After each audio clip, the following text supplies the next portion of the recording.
అందరికీ నమస్కారం అండి. ఈరోజు ఇంకో మంచి కథ తెలుసుకుందామా? అడప పద్మగారు రచించిన 'ఇది సవితి ప్రేమ కాదు' అనే కథను విందామా? నానిగాడిని ఎత్తుకొని ముద్దులాడుతూ ఉంది వాసవి. ఏదో పని మీద హాల్లోకి వచ్చిన నన్ను చూసి చటుక్కున వాడిని దించి తన రూంలోకి వెళ్ళిపోయింది. వాడు అక్క అంటూ వచ్చినన్ని మాటలతో ఒత్తి పలుకుతూ వాసవి రూం వైపు చూపించాడు. వాడిని తీసుకొని కిచెన్లోకి వెళ్ళాను. ఎందుకో ఆ పిల్లను చూస్తేనే నా మనసంతా అదే విధంగా మారుతుంది. మూడిగా అయిపోతాను. వాసవి వాసవి ప్రభాకర్ మొదటి భార్య కూతురు. 5 సంవత్సరాల వయసులోనే వాసవి తల్లిని కోల్పోయింది. వాసవి అమ్మమ్మ గారింట్లో ఉండటంతో ఆ పిల్లని తీసుకురావడానికి బయలుదేరిన ప్రభాకర్ రాధికల బైక్ యాక్సిడెంట్కి గురి కావడంతో రాధిక అక్కడికక్కడే మరణించింది. భార్య రాధిక మరణం కళ్ళారా చూడడంతో ఒక రకమైన విరక్తిని పెంచుకున్న ప్రభాకర్ వాసవిని మంచి రెసిడెన్షియల్ కాన్వెంట్లో ఉంచి చదివించసాగాడు. ఉదయం 10 గంటల నుండి రాత్రి 10 గంటల వరకు ఆఫీస్ పనిలో తలము తలముక్కలయ్యే వాడు. అలా పనిలో పడి తన బాధను మరిచిపోయేందుకు ప్రయత్నించేవాడు. పాపని చూసుకునేందుకు మళ్ళీ పెళ్లి చేసుకోమని ఎందరో చెప్పినా వినలేదు ప్రభాకర్. చిన్నతనంలోనే తల్లిని, ఆ తర్వాత తండ్రిని పోగొట్టుకోవడంతో అంత బాధ్యతగా చెప్పేవాళ్ళు ఎవరూ లేక కొంత పెళ్లి మాట తలపెట్టలేదు. కూతురు పోయిన దుఃఖంలో ఉన్న అత్తగారి వద్ద పాపను వదలటం ఇష్టం లేక హాస్టల్లో ఉంచి చదివించసాగాడు. కానీ పాపకి ఇప్పుడు 10 సంవత్సరాల వయసు వచ్చింది.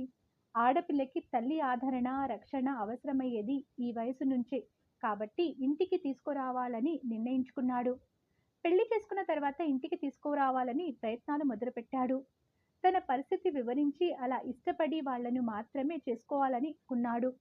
కానీ 10 సంవత్సరాల కూతురు ఉన్న ఆ తండ్రిని భర్తగా స్వీకరించటానికి ఎవరూ ముందుకు రాక చాలా సంబంధాలు తప్పిపోయాయి. ఆ పరిస్థితిలో ప్రభాకర్ సంబంధం అన్నయ్య దృష్టిలో వచ్చింది.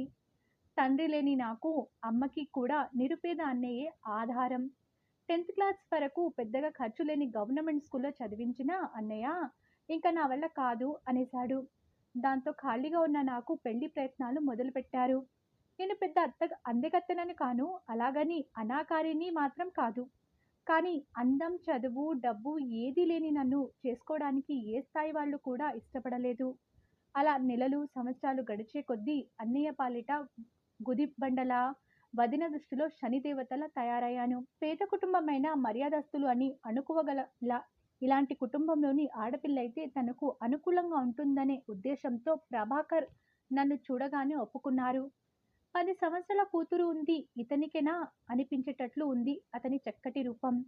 మంచి జాబ్, చూడగానే ఆకట్టుకునే అతని పర్సనాలిటీ, అతను రెండో పెళ్లి వాడైనా నన్ను పెళ్లికి ఒప్పుకునేలా చేశాయి. అన్నిటికన్నా ముందు పెళ్లిళ్ళు పెరుగు పందెంలో ప్రతిసారి ఓడిపోయే అన్నయ్య ఈసారి చాలా సంతోషంగా ఉన్నాడు. అమ్మ కూడా ఎంతో హితవు చెప్పింది. అతనికి ఏం తక్కువ?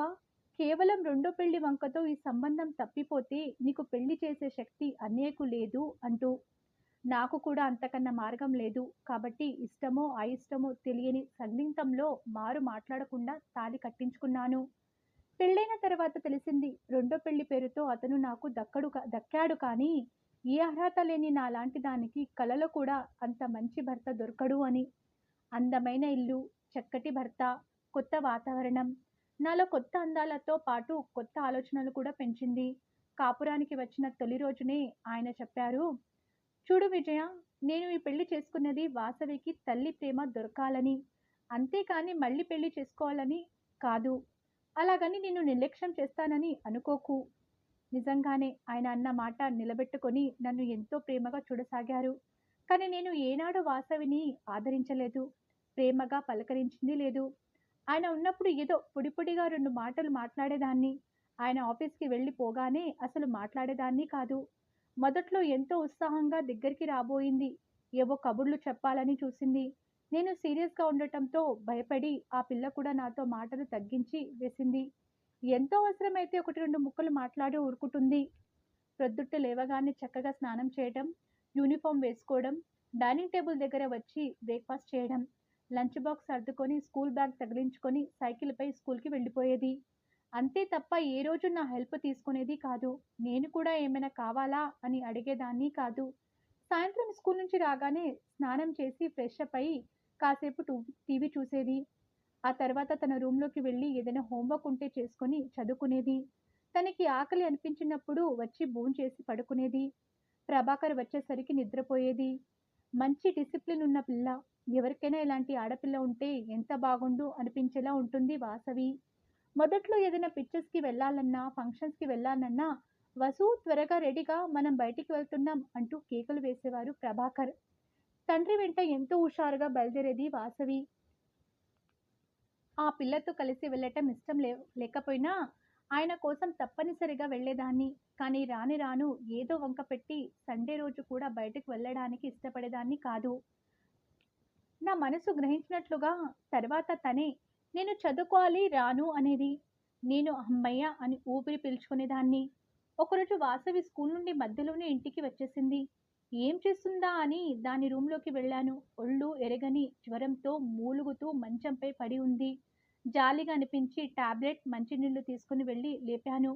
తీసుకొని మౌనంగా వేసుకొని మళ్ళీ అంతలోనే మగతలోకి జారిపోతూ థ్యాంక్స్ అంది. దిండ్లు సరిచేస్తూ వెనుతిరగబోయి తల తిప్పి చూశాను.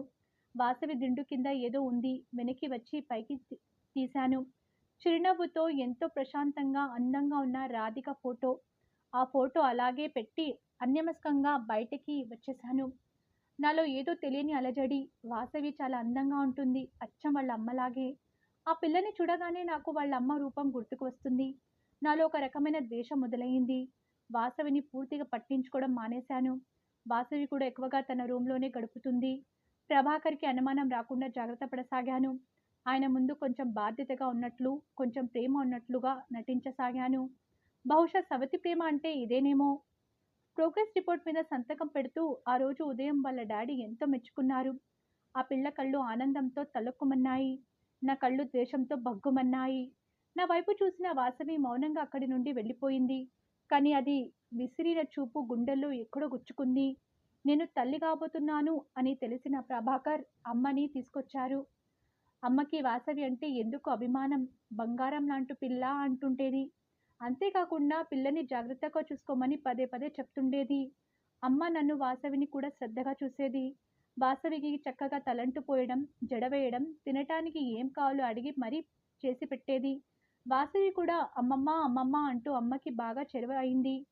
పండులాంటి బాబుని చేతుల్లోకి తీసుకొని ఆయన ఎంతో మురిసిపోతూ ఉంటే చాలా గర్వంగా ఫీల్ అయ్యాను. డాడీ నేను తమ్ముడిని ఎత్తుకోవచ్చా? ఊబలాట పడుతూ అడిగింది వాసవి. ఓహో! తండ్రి ప్రేమని షేర్ చేసుకోవడానికి ఇది కూడా ఉంది కదా! అని నా ఆనందం అంతా చప్పున ఊదేసినట్లు ఆవిరి అయిపోయింది. తమ్ముడు ఇప్పుడే పుట్టాడు కదమ్మా! కొంచెం పెద్దయ్యాక ఎత్తుకుందువు గానిలే ఆయన సమాధానం చెప్పారు కూతురితో. నేను మౌనంగా కళ్ళు మూసుకున్నాను. మమ్మీని రెస్ట్ తీసుకొని అంటూ వాసవిని తీసుకొని బయటికి నడిచారు. నేను పూర్తిగా కోలుకునే వరకు ఉండి అమ్మ వెళ్ళిపోయింది. నెలలు గడిచే కొద్దీ బాబు ఆలనా పాలనా వాడి ముద్దు చేష్టలతో క్షణం తీరిక దొరకడం లేదు. వాసవికి నానిగాడు అంటే వల్లమానిన ప్రేమ. ఆ సంగతి నాకు తెలుసు కానీ వీలైనంత వరకు బాబుని ముట్టుకొనిచ్చేదాన్ని కాదు. దానికి వాడికి ఎత్తుకోవాలన్నా, తాకాలన్నా కూడా భయమే. నేను వచ్చి లాక్కపోతానని. ఆ రోజు ఆదివారం కావడంతో ఆయన కూడా ఇంట్లోనే ఉన్నారు. నేను కిచెన్‌లో బిజీ. బాబు గుక్కపట్టి ఏడుస్తున్నాడు. వాసవిని పిలిచి తమ్ముడు అలా ఏడుస్తూ ఉంటే కాసేపు ఎత్తుకొని ఆడించవచ్చు కదా! మమ్మీ పనిలో ఉంది. పెద్దదానివి అవుతున్నావు. ఆ మాత్రం తెలియటం లేదా? అంటూ ఆయన కేకలు వేశారు. మౌనంగా బాబుని తీసుకొని కళ్ళనీళ్ల పర్యంతం అవుతూ అవతలకు వెళ్ళిందే కానీ పెదవి విప్పి ఒక్క మాట కూడా అనలేదు. వాసవి సెవెంత్ క్లాస్ అని ఈ సంవత్సరం ఇంకా శ్రద్ధగా చదువుకుంటుంది. బాబు కూడా బుడిబుడి నడకలతో వచ్చిరాని మాటలతో ముద్దు ముద్దుగా మాట్లాడుతున్నాడు. ప్రభాకర్ అయితే బాబుని వదిలి ఒక్క క్షణం ఉండటం లేదు. ఇంట్లో ఉన్నంతసేపు వాడితో ఆటలే ఆటలు. ఇంట్లో పని బాబు సంరక్షణతో చాలా వీక్‌గా తయారయ్యాను. బాగా నీరసంగా ఉంటుంది. డాక్టర్ దగ్గరికి చెకప్ కని వెళ్ళినప్పుడు చెప్పాను కూడా. ఇదంతా సహజమేనని, పిల్లలు పెద్దవాళ్ళు అయ్యే వరకు తల్లికి ఉండే మామూలు శ్రమే. ఇది భయపడవలసిన పని ఏమీ లేదు అని ప్రభాకర్‌తో చెప్పాడు. ఇలాంటి విషయాల్లో ఆయనకి ఎంతో శ్రద్ధ. అసలు ఏ విషయమైనా చాలా కేర్ తీసుకుంటారు. ఒక్కోసారి నాకు నవ్వొస్తుంది కూడా. కానీ రాధిక మరణంతో ఆయనలో ఒకలాంటి భయం అంతర్లీనంగా ఏర్పడిందేమో అనిపిస్తుంది నాకు. ఆ రోజు ఎందుకో చాలా నీరసంగా ఉంది. మధ్యాహ్నం నుండి సాయంకాలం వరకు పడుకునే ఉన్నాను. సాయంత్రం 5 గంటలప్పుడు కాలింగ్ బెల్ మోతతో మెలకువ వచ్చింది. బెడ్‌రూమ్ నుంచి హాల్లోకి వెళ్ళేసరికి కళ్ళు తిరిగినట్లు అనిపించింది. ఎలాగో తలుపు తీశాను. ఎదురుగా అప్పుడే స్కూల్ నుండి వచ్చిన వాసవి కనిపించింది. ఆ తర్వాత నల్లటి స్కూల్ పరదల కళ్ళ ముందు పరుచుకున్న ఫీలింగ్ నేల మీదకి ఒరిగిపోతున్నట్టు తెలుస్తూనే ఉంది. గుసగుసగా ఏవో మాటలు, ఎక్కడో ఫ్యాన్ తిరుగుతున్న చప్పుడు, ముక్కుకి ఘాటైన వాసన, కళ్ళ మీద ఏదో పెద్ద బరువు పెట్టినట్లు ఎంత ప్రయత్నించినా తెరవలేకపోతున్నాను. సన్నగా ఎవరిదో ఏడుపు. అది వాసవి గొంతులా ఉందే. ఊరుకో అమ్మా! ఇంక ఇంటికి వెళ్ళు. అమ్మ గొంతు వినబడింది. నిన్నటి నుండి ఏడుస్తూనే ఉన్నావు. మీ మమ్మీకి ఏం కాదులే ఏడవకు ఓదార్పుగా అంటుంది. వసు లేమ్మా ఇంటికి వెళ్ళు. ఈసారి ప్రభాకర్ గొంతు. అరే ఆయన కూడా ఇక్కడే ఉన్నారే. ఎంత ప్రయత్నించినా కళ్ళు తెరవలేకపోతున్నాను. మాటలు మాత్రం నా చెవులకు వినబడుతున్నాయి లీలగా. వెక్కి వెక్కి ఏడుస్తున్న వాసవి గొంతు పెద్దగా స్పష్టంగా ఉంటుంది. లేదు డాడీ నేను వెళ్ళను.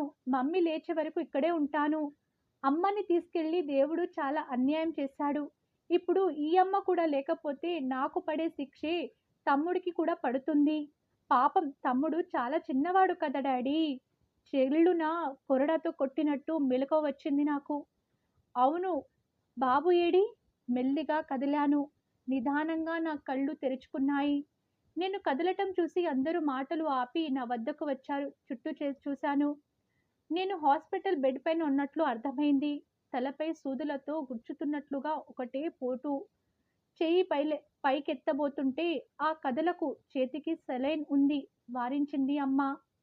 పెదవులు కూడబల్లుకుని అడిగాను, నాకు ఏమైంది అని. నిన్న వాసవి స్కూల్ నుండి వచ్చినప్పుడు తలుపు తీసి అలాగే ముందుకు పడిపోయావు. తల గుమ్మానికి కొట్టుకోవడంతో లోతుగా గాయమై చాలా రక్తం పోయింది. వాసవి వెంటనే వాళ్ళ డాడీకి ఫోన్ చేసి పిలిపించింది. హాస్పిటల్కి తీసుకురాగానే కుట్లు వేసి కట్టు కట్టారు. కానీ చాలా రక్తం పోయింది.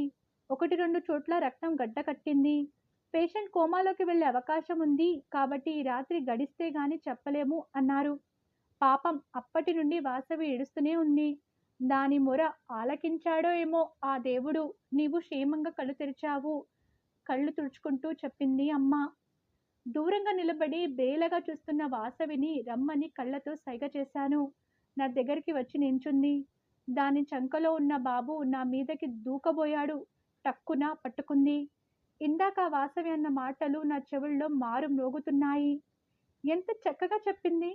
నాకు జరగరానిది జరిగితే బాబు తల్లి లేనివాడు అయ్యేవాడు. అచ్చం వాసవిలాగే. ఆ ఊహే భరింపరానిదిగా ఉంది. ఇన్ని రోజులుగా నా కళ్ళకు కమ్మిన మైకం పూర్తిగా వదిలిపోయింది. నా కళ్ళు ఇప్పుడు నిజంగా తెరుచుకున్నాయి. చిన్నపిల్ల అయినా దానికున్నపాటి జ్ఞానం నాకు లేకుండా పోయింది. అందుకే పిల్లలు దేవుడితో సమానం అంటారు. మొట్టమొదటిసారిగా ప్రేమగా వసు అంటూ నీళ్లు నిండిన కళ్ళతో దాని చేతిని నా చేతిలోకి తీసుకున్నాను. మా ఇద్దరి చేతుల మీద బాబు తన చిట్టి చేతిని వేసి నా ముఖంలోకి చూసి నవ్వులు రువ్వుతున్నాడు. ఇది నమ్మలేనట్లుగా వాసవి కళ్ళు ఆనందంతో మరింత విశాలమయ్యాయి. దాని మనసులాగే. ఆప్యాయత నిండిన ఆ స్పర్శ ఇది సవతి ప్రేమ కాదు అని తెలియచేసిందేమో. వాసవి మరింత గట్టిగా నా చెయ్యి పట్టుకుంది. మీకు ఈ కథ నచ్చితే లైక్ చేయండి, షేర్ చేయండి. మరిన్ని మంచి కథల కోసం మన ఛానల్ని సబ్స్క్రైబ్ చేసుకోండి. ధన్యవాదములు.